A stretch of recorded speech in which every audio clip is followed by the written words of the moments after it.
Hey, this is Russ, and I'm excited today to have Phil online. Phil is a good friend. We've done a lot of life together. Phil's the founder and CEO of a company called Living and Learning. They help students engage in overseas experiences. And Phil, last week, we were exchanging a message, and Phil used the word pivot in a conversation. And that's a word that a lot of us have heard, and I thought it'd be fun just to dive a little bit deeper into that word. Phil, talk about where does that word pivot come from? Where does that come from in your world?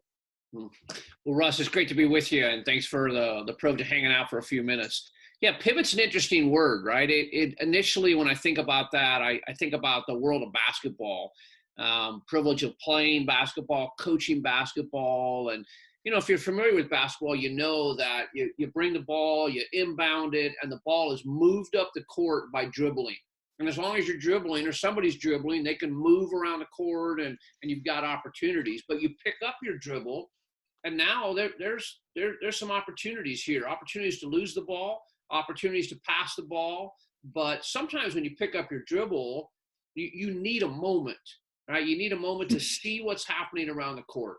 And so you keep one foot down, your pivot foot, and you take the other foot and you move around. And you can move, pick up your head, and you can actually see what's happening on the court if you pivot. And I think in times like this where, for a lot of us, because of the pandemic, the crisis we're facing, the ball has stopped. The game has stopped a little bit. And we can react negatively and find ourselves in crisis, or we can pick up our head and we can pivot. We can look around the court and see what other opportunities we have. And so I think that's the general idea behind pivoting, is to be able to move where you're at, pick up your head, and see how do we keep the ball moving forward in a time where maybe for a lot of us feels like the game has stopped, the ball's even stopped, and I'm not sure what to do. Yeah, so I have a lot of memories of playing basketball with you, and a lot of pivoting, but also a lot of other things were going on that court. So you're a leader. So it's been a crazy time, crazy season. When did you realize that you needed to pivot what you're doing? What was it that caused you to stop and look around?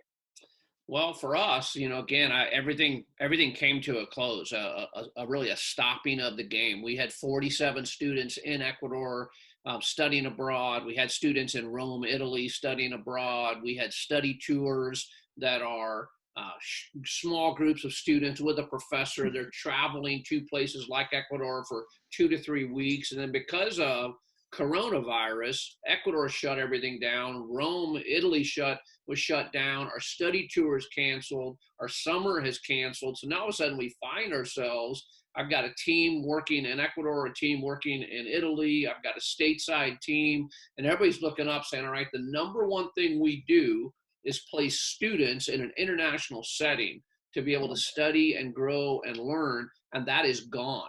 At least temporarily, it is gone. We had to bring all of our students home from Ecuador in one weekend. Everybody from Italy came home. All of our schools have shut down, still have employees, still have staff members. But what are we doing as a company?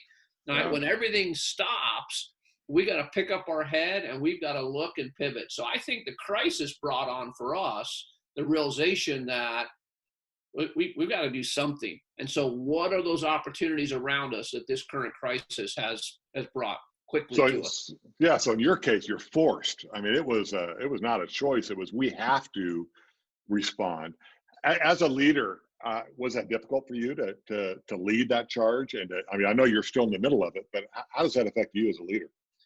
Yeah, I think in general, my wiring, I'm an optimistic person. I like ideas. I like vision. And so, part of it for me as a leader leading a team, I think our job is to communicate well, to provide hope for the future, but also reality.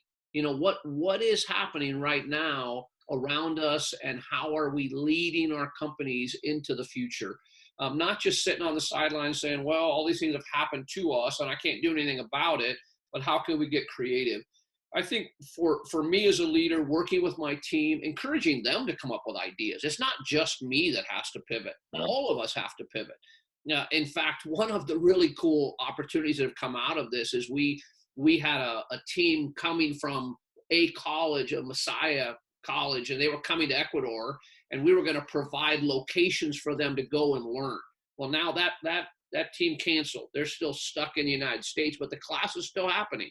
And so one of those pivots for us is the professor asked, could you still set up some of those same lectures? And that forced us to look at a new opportunity. Instead of taking the team to Ecuador, we brought Ecuador to the team. Wow. It's just a small example of how we pivoted. We set up online speakers. We used a platform like Zoom. We brought those communicators into an online class. The same goals and learning outcomes were reached, but instead of a traditional way of taking the team to Ecuador, we brought Ecuador to the team. And it worked. You know, we're still figuring it out. But the opportunity, the crisis, the need for the moment, how are we going to change and adapt? It really came out of my team. So leading that discussion, encouraging them to be creative, coming up with some solutions. So do you see the pivot then as affecting your traditional business going forward, or do you see it as a short-term solution? No, I think it's got to be both, right? I think you can throw out a lot of ideas in times like this, but the reality in uncertain times, we don't know how it's going to how long it's going to last. And so one of the things I really encourage my team is, as we come up with new ideas, let's make sure those ideas not only work now, but they'll also work in the future. You know, online is here, and it's definitely impacting us. And that, you know, the idea is that we're going to have to respond in the future as well. Like, for example, you know, what we just talked about, the global lecture series, I think it's the kind of thing that could be useful in the future as well. So, for example, the global lecture series is something that we can not only use now during a time when people are sheltered in place, but it's also something we can use in the future. If we go back to traditional colleges and universities based in the United States, to bring in an international speaker into that classroom, that's going to be value added, right? So it's a good pivot that we can not only use now, but it's also one that we can add to what we currently do and use it in the future, even if we do take students back, and I hope we do. We get students back in a traditional study abroad, but we also bring internationalization onto our U.S. campuses. It wouldn't have happened if we didn't have a time like this, at least for our company. Yeah, that's a great example or illustration. So what would you say to leaders? There's a number of leaders that'll be watching this. How would you encourage them to be willing to pivot? What do you think keeps us from pivoting? Well, I think some of the challenges, right? We've always done it this way, and that's gonna get in our way if we can't creatively think. And so we've got to be able to look for those ideas. What could we do differently? How could we reach the same mission but use different methods? That's really, I think, what we're trying to figure out. Is our mission is the same. We still want to challenge students to think about the world, to grow academically, grow spiritually, but how do we use different methods to do it? So we've got to think creatively and not just be stuck in, this is the way we've always done it in the past. I also think not waiting until this is all over to change. I think we're here now, right? And so we've got to make the most of these moments to evaluate, to pay attention to what's working and what's not working, but not just waiting until this thing's over and get back to normal. What's the new normal? How do we do it?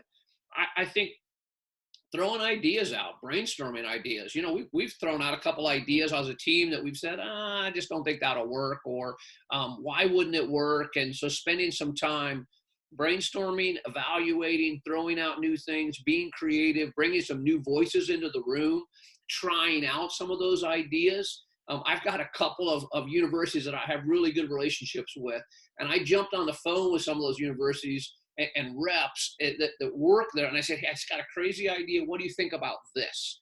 What do you think about a global lecture series? We're playing with the idea of virtual internships. Instead of a student going to a country and doing an internship, how do we set that up virtually with a mentor and a coach and a site and a project and technology? And I've tried out a few of those ideas with some people that I trust, and it's been received really well.